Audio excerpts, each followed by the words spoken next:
ونقص من الأموال والأنفس والثمرات وبشر الصابرين الذين إذا أصابتهم مصيبة قالوا إنا لله وإنا إليه راجعون ও বান্দা বান্দেরা আল্লাহর রাস্তায় যারা সংগ্রাম করবে জিহাদ করবে জীবন দেবে ওদেরকে তোমরা খবরদার মৃত্যু বলিও না আমি আল্লাহ পাক কুদরতি ভাবে কবরের ভিতরে জান্নাতে খাবার পৌঁছায়া দে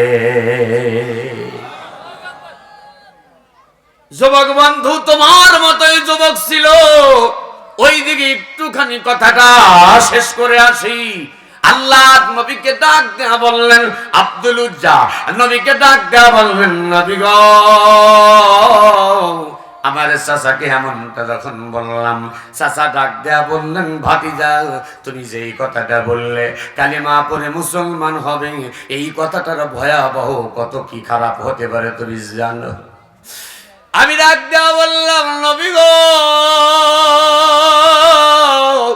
আমার চাচাকে ডাক দেয়া বললাম চাচা যান যত বিপদ আসুক না কেন সব বিপদ আমি সবুর ধারণ করতে পারবো আপনার যা খুশি আপনি করতে পারেন ডাক দেয়া বলেন আব্দুল উজ্জা তোমার বাবার স্থাপন অস্থাপন যত সম্পদ রেখে গেছে সকল সম্পত্তি থেকে তোমাকে বঞ্চিত করা হলো বললেন ইয়া রাসূলুল্লাহ ইয়া হাবিবাল্লাহ আমি আমার চাচাকে বললাম চাচা আমার কোনো আপত্তি নাই এইবারে বললেন আব্দুল উজ্জা তোমার বাবা বড় বড় খেজুরের বাগান রেখে গেছে ওই খেজুরের বাগান কিন্তু তোমাকে দেওয়া হবে না আমি বললাম চাচা ঠিক আছে আমার খেজুরের বাগান লাগবে না এই আব্দুল উজ্জা বড় বড় উটের খামার রয়ে গেছে মেষ দুম্বা আপনার ছাগল ভেড়ার খামার রয়ে গেছে ওইগুলার থেকেও তোমাকে কিন্তু বঞ্চিত করা হবে আমি বললাম চাচা জান যত সম্পদ আছে আমার কিছু লাগবে না আব্দুল উজ্জা রে যেই ঘর যেই বাড়ি এই বাড়ি কিন্তু তোমাকে দেওয়া হবে না আমি বললাম চাচা জান আমার বাড়িও লাগবে না আমি যখন বিদায় নিয়ে নিলাম রওনা হলাম পিছন থেকে আমাকে ডাক দেয়া বলেন আব্দুল উজ্জা এতদিন আমার খেয়েছো আমার পড়েছো আমার বাড়িতে থেকেছো এখন আমার খাবা না আমার পরবা না আমার কথা শুনবা না তবে আমার জামা কাপড় নিয়ে তুমি কোথাও যাও আমি তোমার চাচা মানবো না তোমার গায়ে যে কাপড়টা আছে এই কাপড়টা খুলে দাও ইয়া রাসূলুল্লাহ নবী গো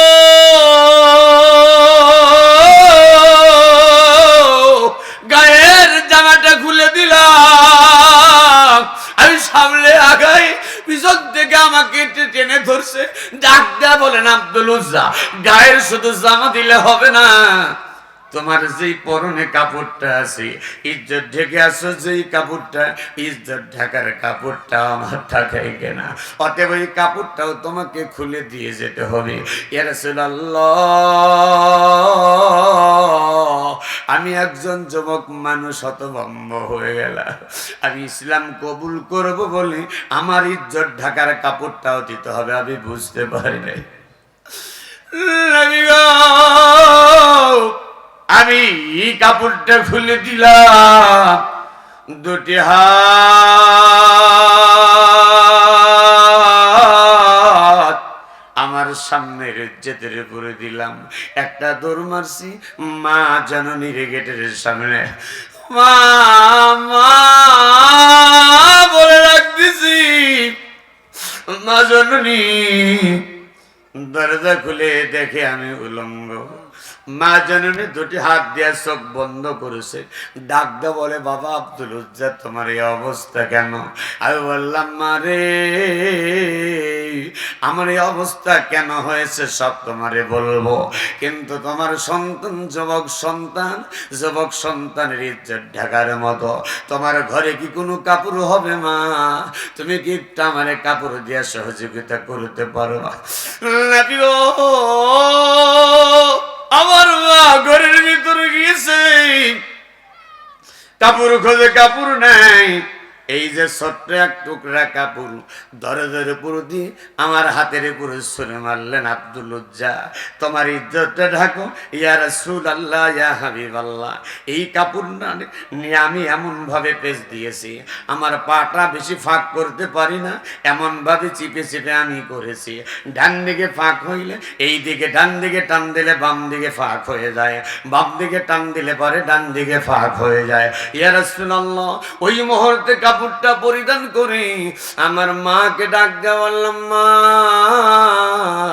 বিদায় দিয়ে দাও, তুমি যদি পারো মা এই ধর্ম ত্যাগ করে মুহাম্মদ নবীর উপর ঈমান এনে কালেমা পড়ে মুসলমান হইও।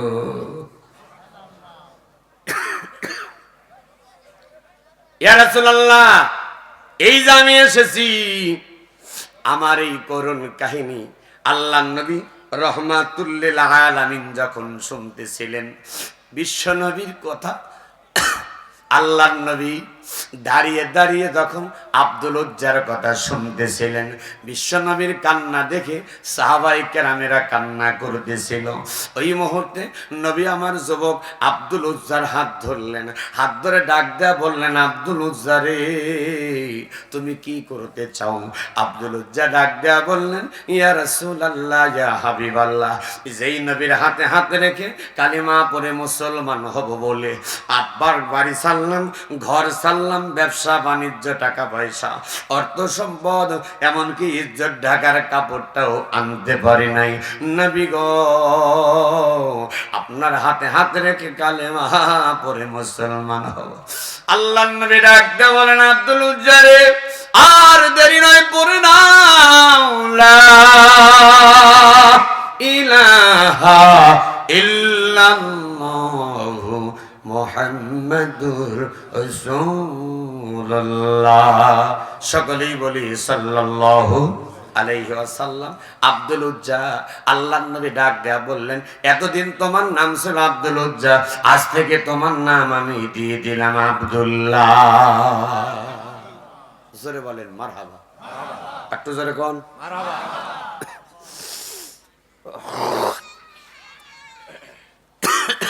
আল্লাহ রাসূল কয়েকজন সাহাবীকে বললেন, আসহাবে সুপার ভিতরে রেখে দাও, বললেন কোরআন শেখাও, ইলমে দ্বীন শিখাও। জিহাদের ময়দানে ডাক আসলেন, দেখেন আব্দুল্লাহ সাহাবী কোরআন তেলাওয়াত করে, হযরত ওমর টান দেওয়ার সময় এত জোরে শব্দ হয়েছে সাহাবীর সামনের দুইটা দাঁত মোবারক শহীদ হয়ে গেছে। এইটা হলো নবীর ভালোবাসা। ও বন্ধু, জিহাদের ময়দান যখন শেষ হয়ে গেল, আল্লাহর নবীর কানের ভিতর আওয়াজ গেলেন, ৭০ জন সাহাবী শহীদ হয়ে গেছেন। নবী আমার বুক ভরা ব্যথা নিয়ে, ভারাক্রান্ত নিয়ে, হৃদয় নিয়ে সকল সাহাবীদের লাশটা যখন দেখতেছে, শহীদদের লাশ দেখতেছে, ৬৮টা লাশ দেখা যায়, আর ২টা লাশ কোথাও খুঁজে পাওয়া যায় না। একটা হইল আল্লাহর নবীজির চাচা শহীদদের সর্দার হযরত আমির হামজা রাদিয়াল্লাহু তাআলা আনহু, আর একজন সাহাবী যার নাম হলো হযরতে হানজালা। খুঁজতে খুঁজতে পাওয়া গেল, কিন্তু হযরত আমির হামজার লাশ এক জায়গায় নাই, জায়গায় জায়গায় পড়ে আছে।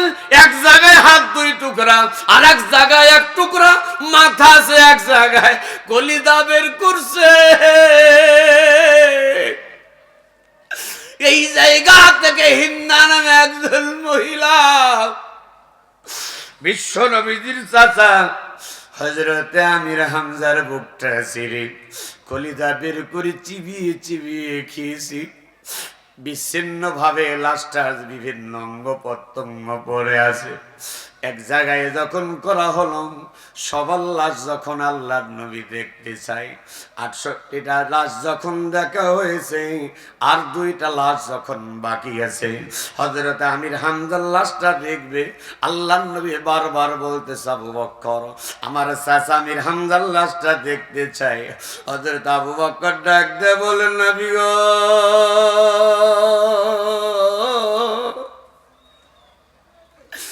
ইয়া রাসূলুল্লাহ রাসূলুল্লাহ ইয়া হাবিবাল্লাহ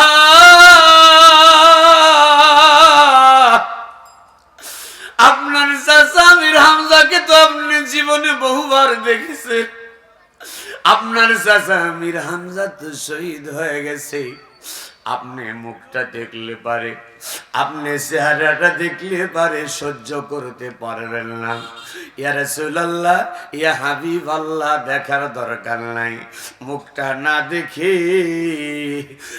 আপনার চাচা আমির হামজার লাশটা দাফন করলে ভালো আল্লাহর নবীজি ডাক দাও বলেন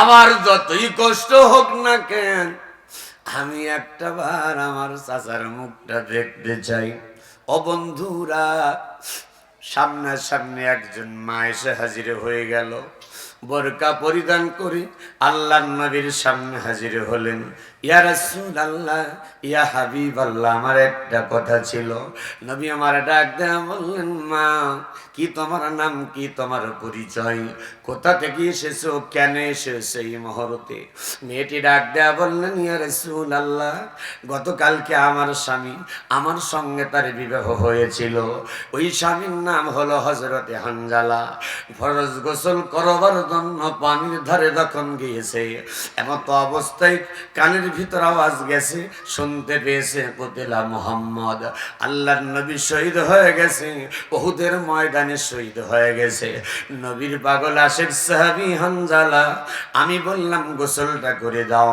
ইয়া রাসূলুল্লাহ ইয়া হাবিবাল্লাহ আমার স্বামীটা গোসলের সময়টাকে অনেক লম্বা মনে করে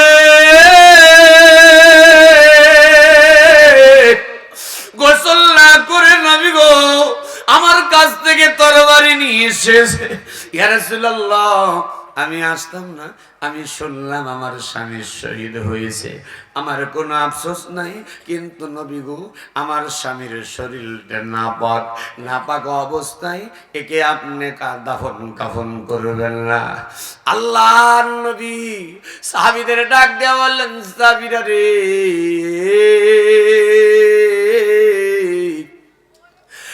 হানজালার লাশটা গোসল করবার জন্য পানি তোমরা গরম করো ও জল ঢাকাবাসী একান্ত আপনজনেরা প্রিয় যুবক বন্ধুরা আমার আব্বা জানেরা পর্দা নিশি আম্মা জানেরা ও বাবু জানেরা আলোচনাটা একেবারেই শেষ প্রান্তে মনোযোগ দিয়ে শুনে যান হযরতে হানজালার লাশটা গোসল করবার জন্য ও যুবক হযরতে হানজালা রাদিয়াল্লাহু তাআলা আনহুর সাহাবীর লাশটা গোসল করবার জন্য পানি তখন গরম করার কথা বলা হয় বরর পাতার গরম পানি গোসল সাইরা দে আমায় দুয়ারে আয়েশা সে পালকি দে সাজায়া দে গোসল করবার জন্য পানি যখন গরম করা হয়েছে গোসল শুরু করবে হঠাৎ করে দেখা যায় আল্লাহ রাব্বুল আলামিনের পক্ষ থেকে রহমতের ফেরেশতা হযরতে জিবরাইল আল্লাহর নবীর সামনে এসে সালাম দেয় আসসালাতু আসসালামু আলাইকা ইয়া রাসূলুল্লাহ আসসালাতু আসসালামু আলাইকা ইয়া হাবিবাল্লাহ নবী গো আল্লাহ পাক রব্বুল আলামিন আপনাকে সালাম জানিয়েছেন আবার নবীজি সালামের উত্তর নিলেন জিবরিল বলো বলো এই অসময় কেন তুমি এসেছো জিবরিল আমিন ডাক দাও বলে ইয়া রাসূলুল্লাহ আপনার যেই সাহাবী হানজালা গোসল করবার জন্য পানি গরম করতে বলেছেন এখন আপনার সাহাবীরা গোসল করাবে কিন্তু না না নবী আমার আল্লাহ রাব্বুল আলামিন নিষেধ করেছে হযরতে হানজালা সাহাবীর গোসলে এত খুশি, হযরতে হানজালা সাহাবীর শাহাদাতে এত খুশি হয়েছে আমার আল্লাহ, এই কারণে পৃথিবীর কোন পানি দিয়া হযরতে হানজালার গোসল হোক আমার আল্লাহ রাব্বুল আলামিন চায় না। এই জন্য হাউজে কাউসারের পানি দিয়া রহমতের ফেরেশতা দিয়া আমার আল্লাহ হানজালাকে গোসল করাইয়া দিছে। আল্লাহর নবী কষ্ট হয়, কি হয়েছে এখন এই স্লিপ দিয়ে লাভ আছে?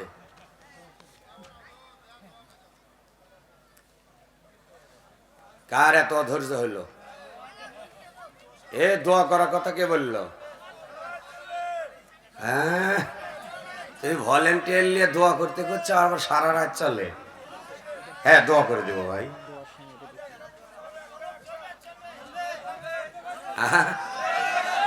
ওয়াজ চলবে? আচ্ছা, কারা কারা ওয়াজ চলবে দেখি, আরেকটু দেখি অল্প সময়। লিল্লাহে তাকবীর, আলহামদুলিল্লাহ। মানুষ এই জল ঢাকাতে দেখতেছি মাহফিলে অনেক জায়গায় লোক হয় না, বলতেছে কিছুক্ষণ ওয়াজ পর লোক চলে যায়, কো একটা লোক তো ওঠে না। আলহামদুলিল্লাহ বলেন। আমরা আসলে শোনেন, কোরআনের মাহফিল বক্তব্য হবে কোরআন দিয়ে, আমরা আনুষঙ্গিক টানবো না, যতটুকুন বলা যায় ততটুকুন বলবো, ঠিক কিনা বলেন? এগুলা কোরআনের মাহফিল। আওয়ামী লীগ, বিএনপি, জামাত, নাঙ্গল, জাসদ, বাসদ সব দলীয় লোক কোরআনের মাহফিল কোরআন শোনার জন্য আসে, কথা বলেন ঠিক কিনা? এখন একতরফা বক্তব্য যখন হবে ওই মুহূর্তে বল না, হলো না। এজন্য আমাদের আমিরে জামাত ডাক্তার শফিকুর রহমান আমাদের বক্তাদেরকে নিয়ে ঢাকাতে একটা বক্তা কনফারেন্স, ওলামা কনফারেন্স করলেন। কথা বুঝতে পারছেন? 1000 আলেমদেরকে নিয়ে সারা বাংলাদেশে প্রতিটি জেলার, আপনাদের নীলফামারী জেলারও আমার মোকাররম হোসেন সাইদি ভাই, মুফতি নাজমুল ভাই, আব্দুল খালেক ভাই, ইনারা গিয়েছিলেন। জেলা থেকে বাছাইকৃত মুফাসসির 5 জন। তিনি বললেন, আপনি একজন আলেম, আপনি সবার আলেম। কার? আপনার বক্তব্য হবে কোরআন থেকে, আর কোরআনের বক্তব্য সর্বদলীয় লোক শুনতে পারবে কি পারবে না? এটা কথা বলেন না, পারবে কি পারবে না? আপনি কোরআন থেকে সত্য যে কথাটা, সেই কথাটা তুলে ধরবেন ইনশাআল্লাহ। যার বিবেক বলবে না কথা তো সত্য বললো, আমাকে মানতে হবে, সে মানবে। আর যে মানবে না, মানবে না। কারণ আল্লাহ নবীকে তো দারোগা হিসাবে পাঠানো হয়।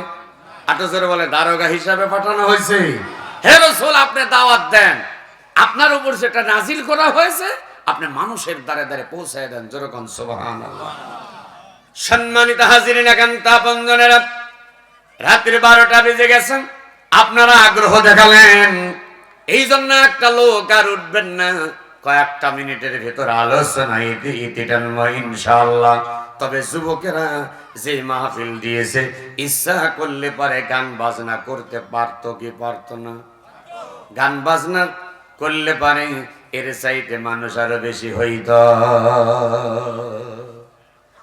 এই যুবকদের উৎসাহী উদ্বিগ্ন করবার জন্য, এই যুবকদেরকে ভালো পথে চালানোর জন্য সহযোগিতা করার দরকার আছে না নাই? আর একটু জোরে বলেন, আছে না নাই? কোরআনুল কারীমের মাহফিলে সংগ্রহ করবার, সহযোগিতা করবার জন্য যার যতটুকুন দরকার অবদান, আমরা অতটুকুন রাখবো। তবে এই কথাটা বলেই তারপরে আমি ওই দিকে যাব। আল্লাহর নবী জিবরিল আমিন, জিবরিল আলাইহিস সালাম ডাক দিয়া বলেন, ইয়া রাসূলুল্লাহ, ইয়া হাবিবাল্লাহ, হযরত হানজালার শাহাদাতে আল্লাহ রাব্বুল আলামিন এত খুশি হয়ে গেছে, এই কারণে হানজালার গোসলটা দুনিয়ার সাধারণ কোনো পানি দিয়ে গোসল হোক, আল্লাহ রাব্বুল আলামিন চাই না হাউজে কাউসারের পানি দিয়া, রহমতের ফেরেশতা দিয়া আমার আল্লাহ হযরত হানজালার গোসল করায় দিয়েছে। আওয়াজ দিয়ে কি একবার জোরে বলতে পারবেন মারহাবা? হযরত হানজালা রাদিয়াল্লাহু তাআলা আনহুর এই কথা শোনার সঙ্গে সঙ্গে বিশ্বনবী জিবরিল আমিন যা বলছে সত্য বলছে। আল্লাহর নবী সাহাবীদের বললেন, এবার সাহাবীরা জিবরিল আমিনের কথাটা বিশ্বাস করবার জন্য হযরত হানজালার কাছে চলে গেলেন। এবার লক্ষ্য করে দেখে মাথার এই যে নিচের চুল দিয়া, এই যে নাক দিয়ে